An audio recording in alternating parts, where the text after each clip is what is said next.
नमस्कार, स्वागत है आप सभी का एनएफ न्यूज पर। मैं हूं आपके साथ रोहित। एक बार फिर से दिल्ली चर्चाओं के केंद्र में है, क्योंकि तौफीक ने नेहा को 5वीं मंजिल से फेंककर मार दिया। अब उसके बाद इलाके में तनाव की स्थिति है। यह कोई पहली और अंतिम वारदात भी नहीं है। इससे पहले हमने देखा किस तरीके से 36 टुकड़े हुए, किस तरीके से हिंदू लड़कियों को मारा गया, काटा गया। लेकिन दिल्ली के इस वाले केस में क्या हुआ जिसके बाद बवाल मचा है? ज्योति नगर में नेहा को कैसे मारा गया, दोनों के बीच संबंध क्या था, और अब इतनी तनावपूर्ण स्थिति क्यों है कि इलाके में सीआरपीएफ लगानी पड़ गई? इसी पर चर्चा करेंगे। मेरे साथ हैं वकील योगेश अग्रवाल जी। बहुत बहुत स्वागत है आपका योगेश जी एनएफ न्यूज पर। और एक बार तो आप दिल्ली से ही आते हैं, इस पूरे मामले में अभी तक आपको क्या नजर आया वो पहले दर्शकों को बताइएगा। देखो, जो मामला सामने आ रहा है इसमें, क्योंकि ये हर बार एक ही बात आती है कि एक मुस्लिम लड़का होता है और वो हिंदू लड़की के साथ गलत काम करता है, फिर मार देता है। अब इस मामले के अंदर ये बोला जा रहा है कि ये इसको अपनी बहन मानता था, राखी बंधवाता था इससे 3 साल से पिछले, इसके फादर ये बोल रहे हैं। और जो इंसिडेंट वाला दिन है, उस दिन जबरदस्ती बुर्का पहन के घर में घुसा है, इसके फादर को धक्का मारा है और उसके बाद लड़की को छत से इसने फेंक दिया है। अब यहाँ पर कुछ इसकी इलीगल डिमांड चल रही थी। वो इलीगल डिमांड क्या थी? उससे शादी करना चाहता था लड़की से। एक तरफ वो राखी बंधवाता है, दूसरी तरफ उसी लड़की से वो शादी करने की बात कर रहा है। तो मुझे नहीं लगता हमारे हिंदू समाज के अंदर जो लड़कियां हैं जो ये सोचती हैं कि हम मुस्लिम लड़के को भाई बना के सुरक्षित हैं, तो किसी भी तरीके से सुरक्षित नहीं है। इनसे दोस्ती करना, इनके आसपास रहना भी इनके लिए खतरे की निशानी है। और ये एक जीता जाता उदाहरण है ये जो पूरा का पूरा मामला है, क्योंकि फैमिली में इस लड़के का उठना बैठना था। इस लड़की को पहले बहन बनाता है, फिर उससे ही शादी करने को अपना बात रखता है, और जब इसकी डिमांड पूरी नहीं होती है तो ये छत पे से उसको धक्का मार करके फेंक देता है। तो देखिए, मैं बार बार हर बार ये बोलता हूँ कि जो हिंदू लड़कियां हैं वो सावधान हो जाएं। अगर वो सोचते हैं कि किसी मुस्लिम लड़के से दोस्ती करके वो सुरक्षित हैं, तो कभी सुरक्षित नहीं है। वो अपना रंग जरूर दिखाएंगे। एक दिन ऐसा आएगा जिसके अंदर वो उनको अपना रंग दिखाएंगे और उनको भुगतना पड़ेगा। बिल्कुल। और फिलहाल खबर यही है कि ये जो अभी आरोपी है वो मुरादाबाद का रहने वाला है। फिलहाल इस वारदात के बाद वो फरार है।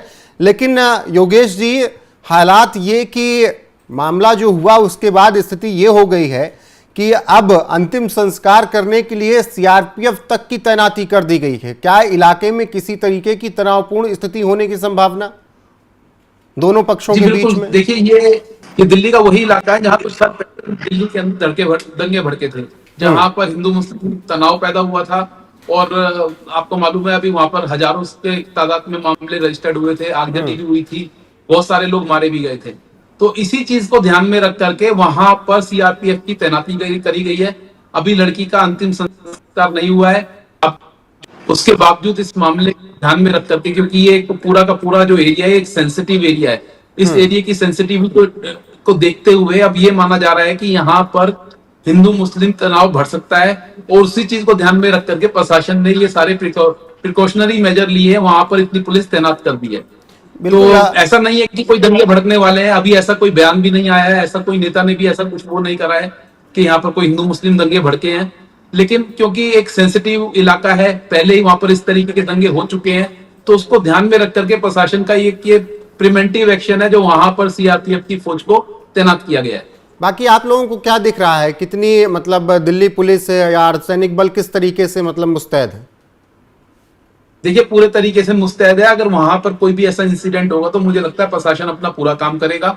ये ध्यान रखने वाली बात है कि बार बार ये चीज देखी जाती है, जो सेकुलरिज्म का गाना गाते हैं जो हमारे नेता, जो बार बार बोलते हैं कि ये गलत है। अब ऐसे मामलों में देखना, वो नेता ना तो आगे आएंगे, ना कोई बयानबाजी करेंगे, और ना ही वो मिलने जाएंगे इस लड़की के परिवार से। लेकिन अगर यहाँ पर ये लड़की अगर किसी भी कारण से मुस्लिम होती और लड़का हिंदू होता, तो यहाँ पर अभी तक सेकुलर नेताओं की बीन बज चुकी होती और वहां पर वो धक्के खा रहे होते। और बिल्कुल योगेश जी, अब सोशल मीडिया पर तो ये भी बात चल रही है कि 2025 का ये हाल है, तो 2047 जब ये सपना देखा है गजवाए हिंद का कुछ कट्टरपंथियों ने, तो उस वक्त का क्या हाल हो जाएगा? जी देखिए, बिल्कुल आपकी बात बिल्कुल ठीक है। गजबाए हिंद जो इनका चल रहा है, जनसंख्या की अगर बात करें तो आज की डेट में हर 5वां जो पर्सन है वो मुस्लिम समुदाय से बिलोंग करता है। क्योंकि हमारे देश की जनसंख्या का 20% जो है वो मुस्लिम जनसंख्या हो चुकी है। और अगर इस तरीके से जनसंख्या विस्फोट होता रहा, इनके समुदाय के लोग बढ़ते रहे, तो ये गजबा हिंद जो बोल रहे हैं ये होने में टाइम नहीं लगेगा। अभी तो ये ट्रेलर है जो हमें दिख रहा है, ये ट्रेलर है। अभी अभी तो आप जो देख रहे हैं ट्रेलर है। ऐसी घटनाएं रोज होंगी। अगर आज हमारा हिंदू नहीं जागेगा तो ये घटनाएं रोज होंगी, हर परिवार के अंदर होगी, हर खानदान के अंदर ये चीजें नजर आएंगी। क्योंकि अल्टीमेटली है क्या, ये यंगस्टर्स हैं। यंगस्टर्स जब दोस्ती करते हैं तो ये नहीं देखते कि किस समुदाय से रखते हैं, वहां पर कंडक्ट देखा जाता है। लेकिन मैंने आज तक ये देखा है कि इस समुदाय के अंदर किसी भी आदमी पे आप विश्वास नहीं कर सकते हैं। देखिए, जब एक लड़की को अपनी बहन बना करके राखी बंधवाता है, अगर एक इस समुदाय का आदमी उसको छत से धक्का मार सकता है और ये डिमांड रख सकता है कि मुझसे शादी करनी तो देखो तो मैं मार दूंगा, तो इससे ज्यादा भयानक बात क्या होगी। हमारे देश के अंदर हमें हिंदुओं को समझ जाना चाहिए कि हम इनके ऊपर भरोसा कर ही नहीं सकते हैं। ये जो गंगा जमुनी तहजीब बोलते हैं ये खत्म हो चुकी है हमारे देश के अंदर, बेकार की बातें हैं ये। अब हमें जो अपने खबर आ आप को रही है, आप जो सुरक्षित कह रहे हैं कि रखना यूथ की पड़ेगा। बात है, यूथ इतना समझ नहीं पाता। 19 साल की बताई जा रही है जो नेहा अभी जिसके साथ ये वारदात हुई है। 19 साल की उम्र में जिस तरीके से मतलब युवा अवस्था में ही बच्चे भटक रहे हैं, उसके लिए कहीं ना कहीं परिवार भी जिम्मेदार है। वो किसी भी तरफ जा रहे हैं, मैं ये नहीं कह रहा हूं कि वो दोस्ती किसी मुस्लिम से कर रहे हैं, किससे कर रहे हैं, लेकिन जो युवा भटक रहे हैं उसमें कहीं ना कहीं परिवारों की भी गलतियां हैं। वो बच्चों को समझा नहीं पा रहे।